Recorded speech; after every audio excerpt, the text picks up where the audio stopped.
In a small village, nestled between rolling hills, there lived a kind-hearted farmer named Arjun.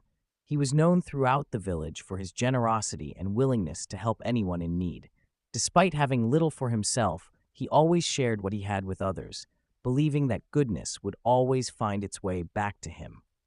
One summer, a severe drought struck the region. The once lush fields turned barren, and many farmers began to despair. Arjun's farm, too, suffered greatly. Yet, even in his own struggle, Arjun continued to share water from his small well with neighbors whose wells had dried up completely.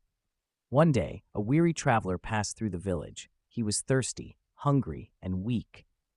Arjun invited the traveler to rest under the shade of a tree near his house, gave him water, and shared his last piece of bread. The traveler thanked him and said, "Your kindness will not go unrewarded. You may not see it now, but good deeds always bear fruit." The next morning, Arjun found a strange, sparkling stone near the tree where the traveler had rested. Curious, he took it to the village elder, who gasped in amazement. "Arjun, this is no ordinary stone. It's a rare gem worth a fortune." With the money from the gem, Arjun not only restored his farm, but also helped his neighbors rebuild theirs.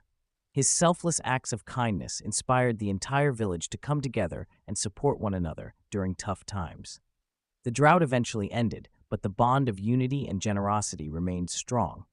Years later, whenever someone in the village faced hardship, they would remember Arjun's story. His life became a shining example of the saying, "Do good, and you shall have good in return." The traveler, as it turned out, was no ordinary man, but a divine being in disguise, sent to test the kindness of humanity. Arjun had unknowingly passed the test with flying colors, proving that good deeds never go unnoticed.